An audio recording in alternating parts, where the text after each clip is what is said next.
He didn't raise his voice when he told the man to let her go, but somehow, every gun in the yard suddenly felt too heavy to lift. Dust stung her eyes as his fingers tightened around her wrist, the heat of his grip sharper than the sun overhead. A fly buzzed near her ear, loud in the silence.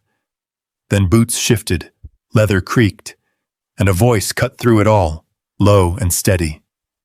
The man holding her didn't turn right away, just smiled, like he'd already decided how this would end. "Stay with us.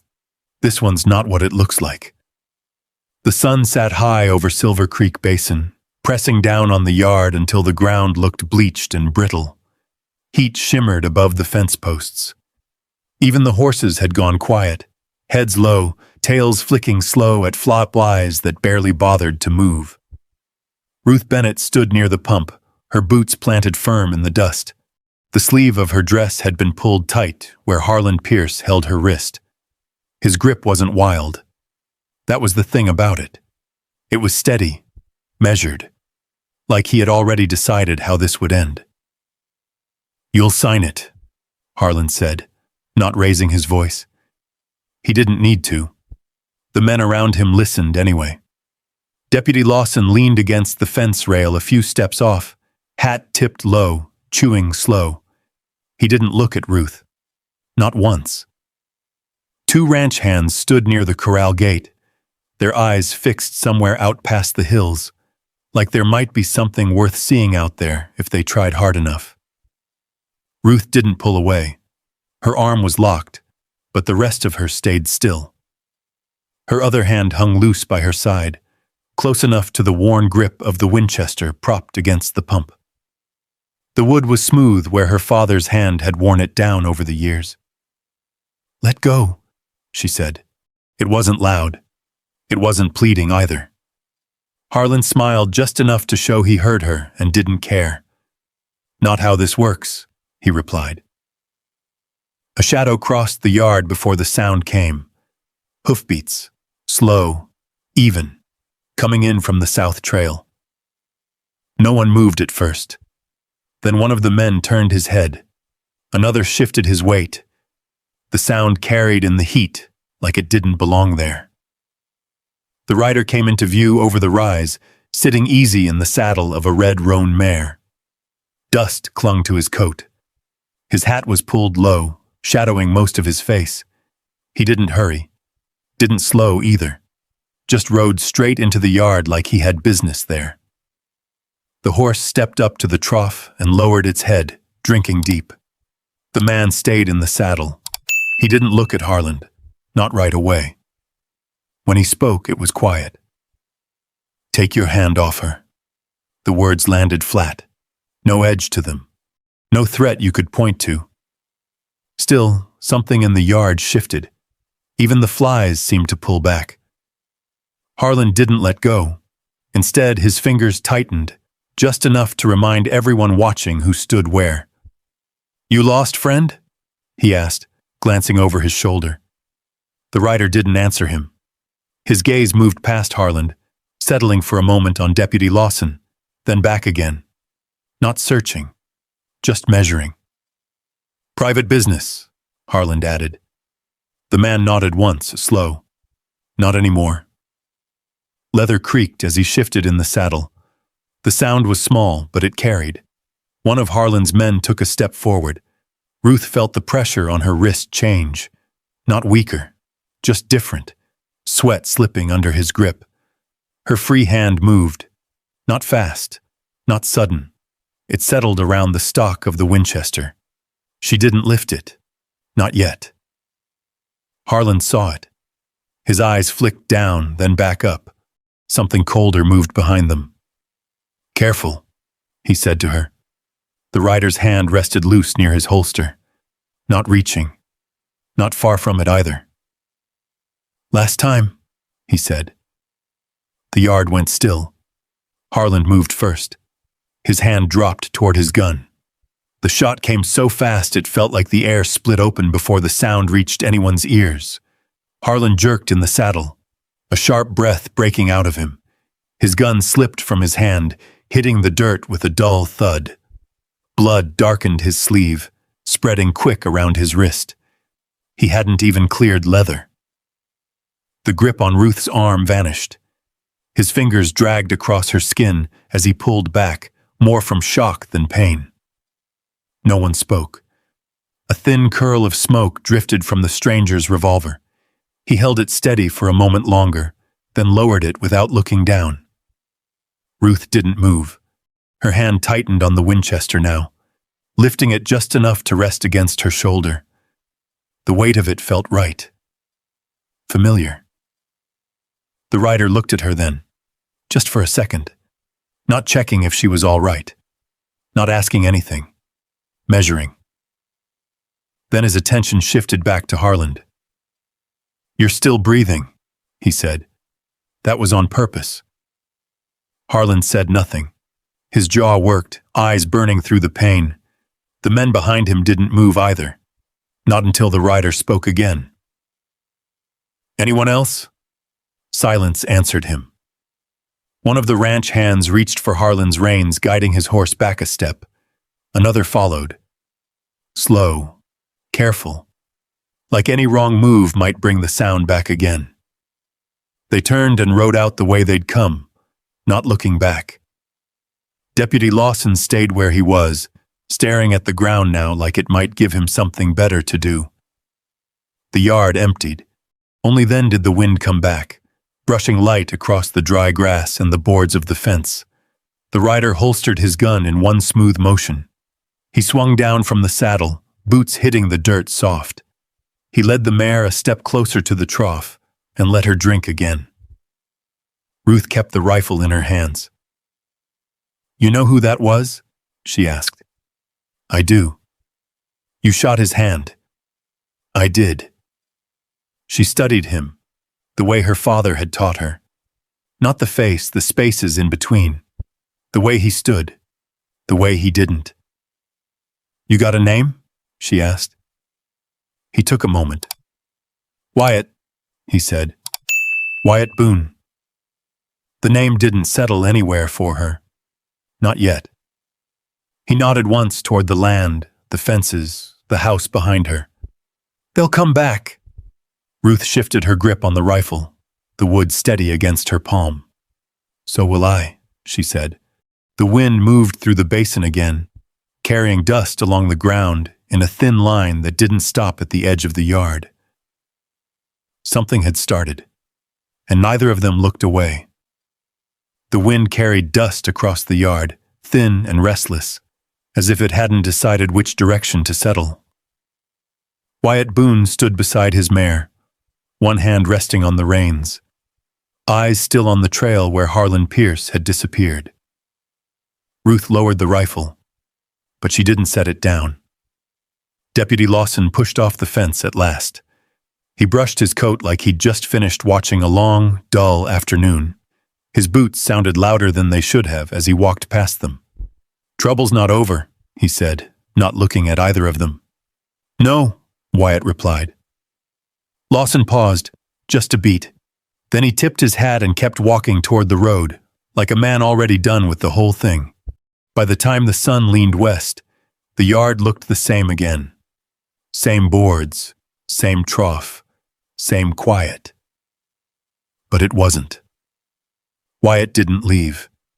He led the mare to the side of the barn and checked her hooves, running his hand slow along each leg. After that, he moved to the water line, crouching to look at the cracked pipe that fed the trough. He worked like he had been there before, like he knew where things needed tending without being told. Ruth watched from the porch, the Winchester laid across her knees. "You planning on staying?" she asked. Wyatt didn't look up. He twisted the metal coupling once, testing it. "For a bit," he said. "That your land?" "No." She let that sit. He stood after a while, wiping his hands on a worn cloth pulled from his pocket. The trough began to fill again, water trickling steady, catching light. Ruth rose, stepped down from the porch, and crossed the yard. She passed him without slowing, heading for the fence line where a stretch of wire had come loose. She set to work with a pair of pliers, pulling the line tight. Wyatt walked over a few minutes later, not close enough to crowd her.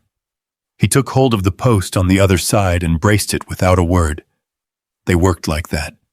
No talk. Just the sound of metal pulling against metal, the dry creak of wood, the wind moving low through the grass. Near sunset, a rider came in from the east road. Old Ezra Cole, bent in the saddle, hat pushed back, eyes sharp under the years. He slowed his mule at the gate. "Heard a shot," Ezra said. "You hear right," Ruth answered. Ezra's gaze shifted to Wyatt, then back to her. "That Pierce boy won't take kindly to losing blood," he said. "And he's not the one you need to worry about." Ruth leaned her weight into the fence post, tying off the wire. "Then who is?" she asked. Ezra didn't answer right away. He looked past them, toward the long stretch of land that rolled south. "Men who don't ride out in the open," he said finally. "Men who let others make noise first." He clicked his tongue to the mule and turned it slow. "Keep your lamp low tonight," he added over his shoulder. Ruth watched him go. By the time darkness settled, the sky had gone clear and deep. Stars came out sharp over the basin. The air cooled just enough to take the edge off the day's heat. A single lamp burned inside the house. Wyatt sat on the porch step, back against the post, a tin cup of coffee resting near his boot. He hadn't asked to come in, hadn't tried. Inside, Ruth moved from one room to the next. The floorboards carried her steps, steady and unhurried. Now and then the light shifted as she passed a window. After a while, the door opened. She stepped out, holding something wrapped in cloth. She didn't come all the way down, just stood at the top of the steps. Wyatt glanced up. She tossed the bundle down to him. It landed soft in the dust. He unwrapped it. A revolver. Cleaned. Oiled. The grip worn smooth. He looked at it, then at her. "You left this by the pump," she said. He nodded once. Ruth leaned a shoulder against the doorframe. "You always hand out guns to folks you don't know?" she asked. Wyatt rewrapped it slow. "Only the ones who don't ask for one," he said. She didn't answer. The night stretched quiet again. After a while, Ruth stepped down into the yard. She walked past him toward the fence line where the dark blurred the edges of things. She set a bottle on a post, stepped back, and raised the revolver. The first shot cracked through the basin. The bottle shattered clean. Wyatt didn't move. She lowered the gun, checked the chamber, then fired again. The second shot struck the post just below where the bottle had been. She held there a moment longer, then lowered the revolver. Wyatt gave a small nod. No smile, no praise, just that. Ruth walked back toward the house, passing him without stopping. The lamp inside flickered as she closed the door behind her. Wyatt leaned his head back against the post, eyes on the sky. Out beyond the ridge, something shifted. A shape moved where the land dipped low. A horse, standing still, watching. It didn't come closer. Didn't turn away either. Just stood there, dark against the pale rise. Wyatt saw it. He didn't reach for his gun. Inside, the lamp stayed lit longer than it should have. Outside, the night held its breath. And somewhere past the ridge, someone waited. Morning came without birds. The light slid over the hills, slow and pale, touching the roof of the house, the edge of the trough. The fence line Wyatt had tightened the day before. Nothing moved at first glance.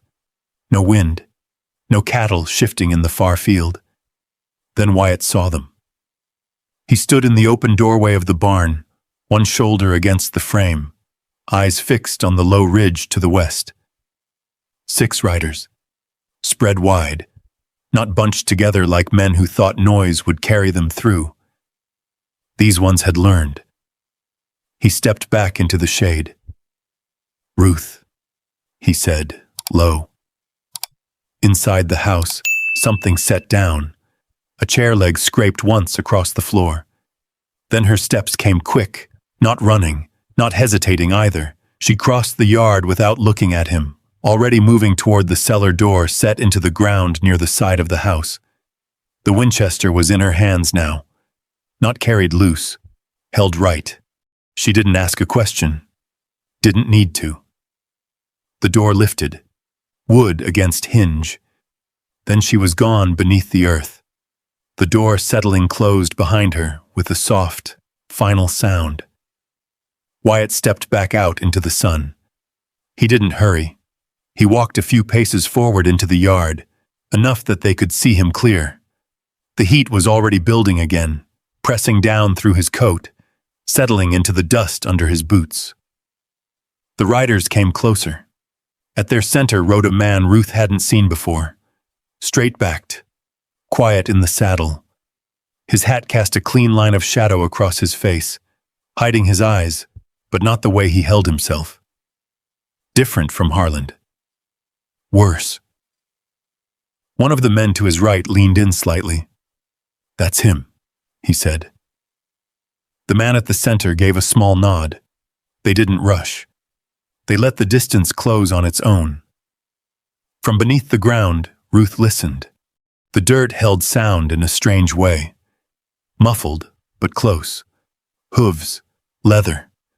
A voice carried just enough to catch its shape. "Wyatt Boone," the man called. Wyatt didn't answer. "You've caused trouble," the man went on. "More than this place is worth." Wyatt shifted his weight, the sun catching the edge of his hat brim. "Then you came too far," he said. A pause. The man's horse moved under him, restless in the still air. "My employer is willing to be generous," he said. "You walk away. She walks away. You both leave with more money than this land's ever seen." Under the ground, Ruth let out a breath through her nose. Not quite a laugh. Wyatt didn't look back toward the cellar. "And if we don't?" he asked. The man's head tilted just slightly, like he was considering something small and unimportant. "Then we finish what should have been finished yesterday." Silence stretched. Dust moved along the ground in a thin line between them, lifting and settling again. One of the riders edged his horse to the left, slow, trying to widen the angle. The horse stepped over the dry wash. Its front leg hit wire. The snap came sharp. The animal reared back, front hooves lifting, nearly throwing the rider clean off. The line shuddered, dust kicking up around it. Another horse spooked sideways, and that was enough. The shot came from below. It cracked through the yard, striking dirt just ahead of a second rider's mount. The horse froze, ears pinned, refusing the next step. Ruth's voice followed, clear and steady from under the ground. "Next one won't miss." No one doubted it. Wyatt didn't turn. He moved. One step, then another, just enough to shift his line with theirs. The man at the center didn't look toward the cellar. His attention stayed on Wyatt. "Interesting," he said, almost to himself. Wyatt's hand hung loose at his side. "You can still ride out," he said. The man considered that. Then his hand moved. Fast, but not fast enough. Wyatt's revolver cleared leather in one clean motion. The shot rang out, sharp and controlled. The man's hand snapped back. His gun fell into the dust before it ever came level. For a moment, everything stopped again. Same as before. But this time, it wasn't surprise holding them. It was understanding. Wyatt didn't raise his voice. "Ride out." One by one they turned. Careful again. Slower than they'd come. The man in the center gripped his wrist, breathing through his teeth, eyes fixed on Wyatt like he was memorizing something he didn't intend to forget. Then they were gone. The sound of hooves faded into the open land. Wyatt stood where he was, listening, waiting. Only when the last echo disappeared did he lower the gun. The cellar door creaked. Ruth stepped out, rifle already up, scanning the ridge. "You knew they'd split up," she said. Wyatt slid the revolver back into its holster. "I hoped they would." She glanced toward the wash where the wire still trembled. "That wire bought time," she said. Wyatt nodded once. "Time's all we needed." She studied him a moment longer. "You didn't kill him?" "No." "Why?" Wyatt looked out over the empty land, the heat already rising again in soft waves. "Dead men don't carry messages." Ruth followed his gaze. "They'll tell him." "They will," Wyatt said, "and he won't stop." Ruth shifted the rifle against her shoulder. "No," she said quietly, "he won't." The yard settled again. Different now. Heavier. Ruth rested the barrel of the Winchester along her arm, eyes still on the ridge. "So what's next?" Wyatt didn't answer right away. He watched the horizon, the line where the land lifted into sky, like he was measuring something that hadn't arrived yet. Then he spoke. "Next," he said, "we make sure he runs out of places to stand." The wind moved again, just enough to stir the dust. And this time, it didn't feel like waiting. It felt like something already on its way. The day passed without riders. No dust on the horizon. No hoofbeats. Just the sun moving slow across the sky, laying heat over the boards and the dry earth like a weight that wouldn't lift. Ruth worked the fence line again, tightening what had loosened in the morning. The wire sang faint under her hands. Each pull, each twist, done the same way her father had shown her years back. Wyatt stayed near the barn. He fixed the latch on the stall door that didn't quite close right, took it apart, filed the edge, set it back, tested it twice before stepping away. The kind of work that didn't need to be done twice if you did it right the first time. They didn't speak about the riders, didn't speak about the man in the center. The silence between them had changed. Not empty, just full of things neither one said out loud. By late afternoon, the light softened. Ruth carried a bucket from the pump, water sloshing against the rim, and set it by the kitchen door. She wiped her hands on her skirt and stepped inside. Wyatt stayed where he was. When she came back out, the sky had turned the color of old copper. She held a tin plate in one hand and a second in the other. She set one down on the porch rail. He looked at it, then at her. "You're going to need it if you're staying," she said. He stepped up, took the plate, and sat on the edge of the porch, leaving space between them. They ate without hurry. Beans, a piece of salt pork, cornbread wrapped in cloth. The only sound was the scrape of a spoon against tin and the wind brushing low through the grass. Halfway through, Ruth set her spoon down. "You don't talk much," she said. Wyatt kept his eyes on the plate. "Nothing useful to add," he replied. She watched him a moment, then looked out toward the ridge. "That man today," she said. "He wasn't riding for himself." "No." "You know who he is?" Wyatt wiped his thumb along the edge of the tin, clearing a bit of grease. "Not his name," he said, "but I know the kind." Ruth leaned back slightly, resting her weight on her hands. "Then you know he'll come back with more."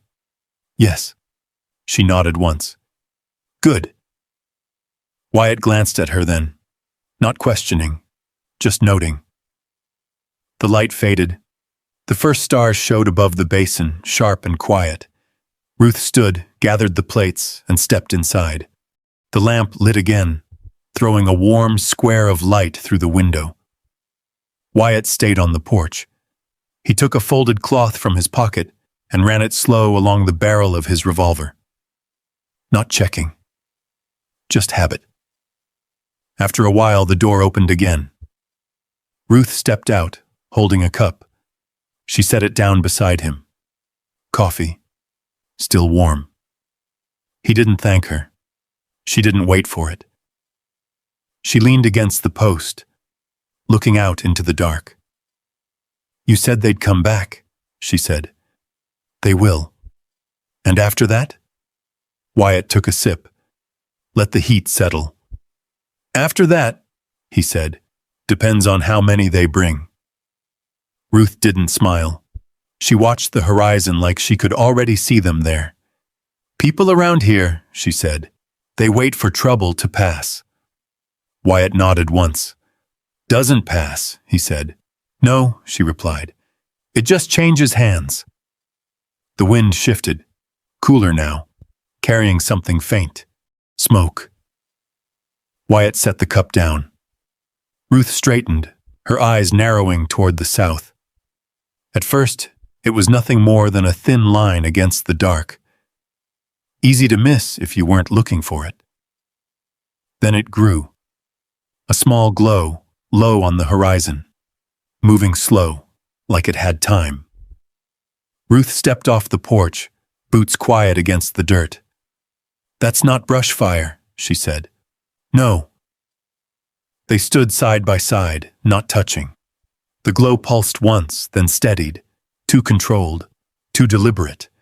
Ruth folded her arms, then dropped them again, restless for the first time since morning. "They're not coming in daylight," she said. Wyatt picked up the revolver, checking the cylinder without looking down. "No," he said. "They want it lit." Ruth's jaw set. Behind them, the lamp flickered inside the house. Ahead of them, the fire on the horizon burned just enough to be seen. Not close. Not yet. But coming. The wind carried it a little stronger now, a dry scent riding low over the ground. Ruth turned her head slightly. "You leaving when they get here?" she asked. Wyatt didn't answer right away. He watched the line of fire, the way it moved, the way it held. Then he spoke. "Not tonight." Ruth let that sit. She nodded once. That was enough. They stood there as the dark settled in full, the fire growing slow in the distance, neither of them stepping back, neither of them turning away. The basin held its breath again. Only this time, it wasn't waiting. It was counting.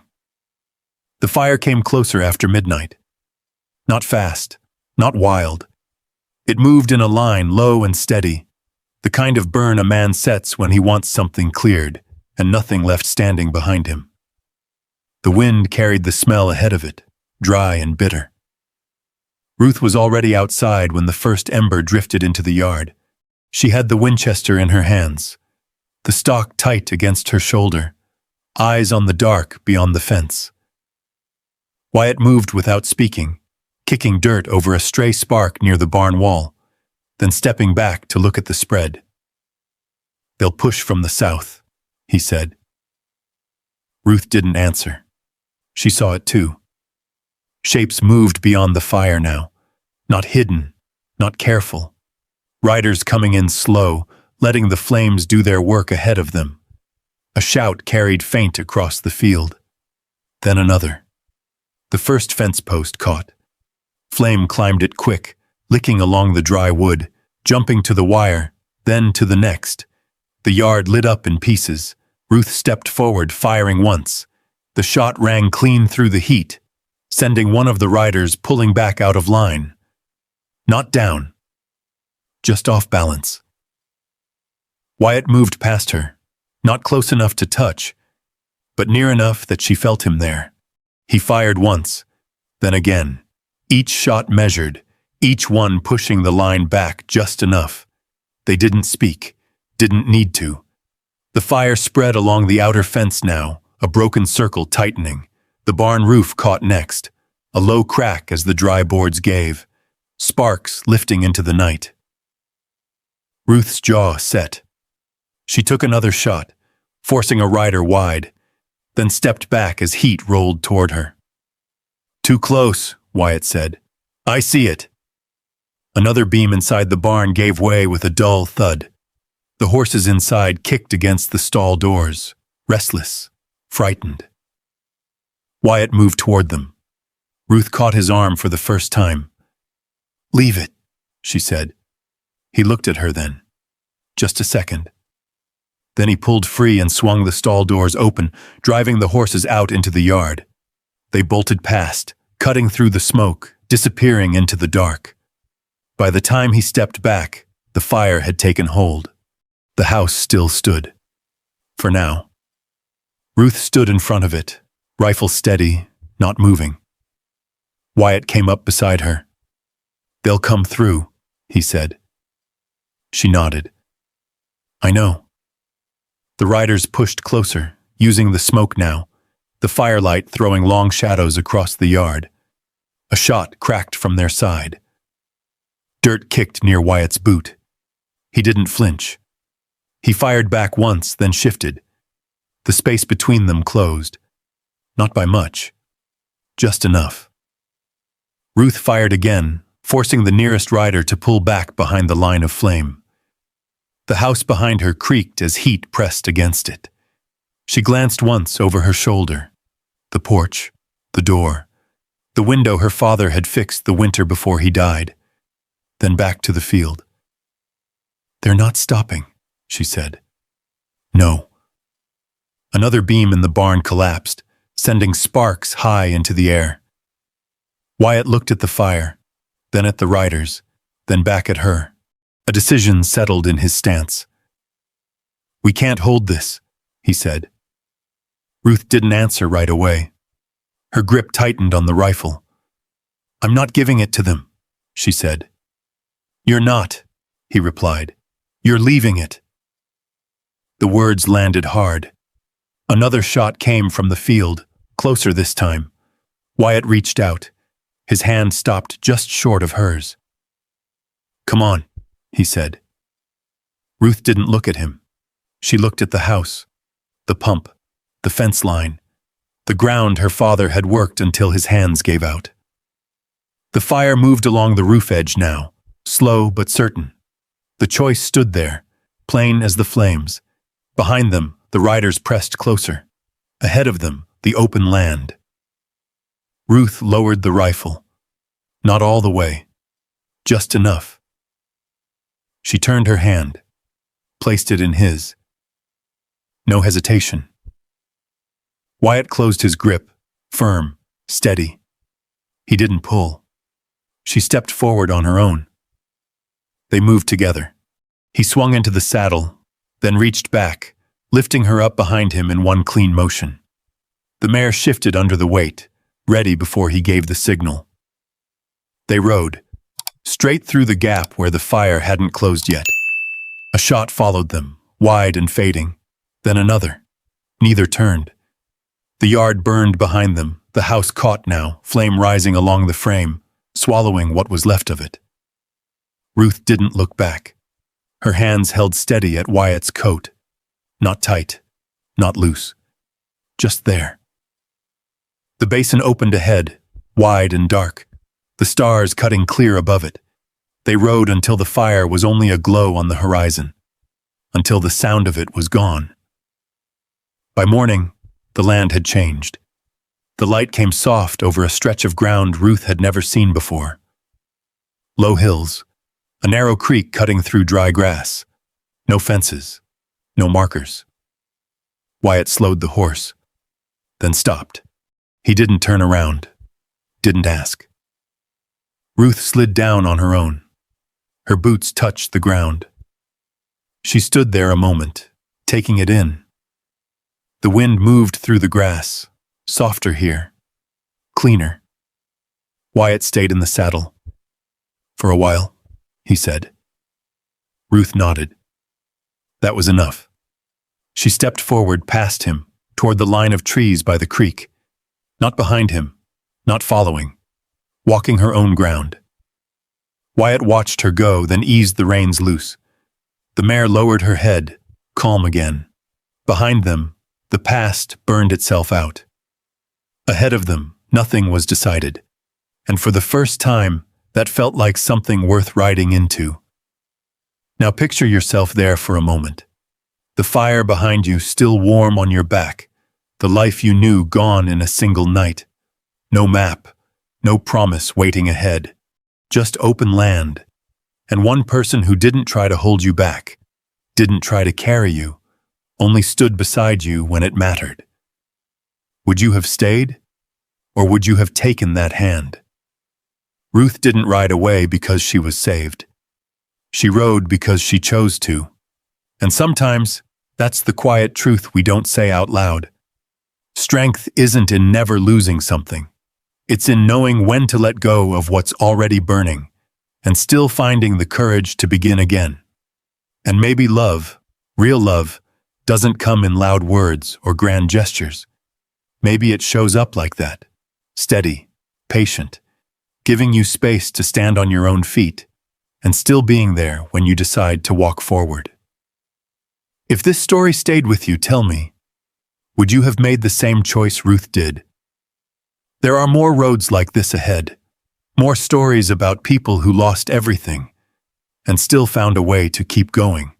If you'd like to ride along for the next one, you're always welcome here.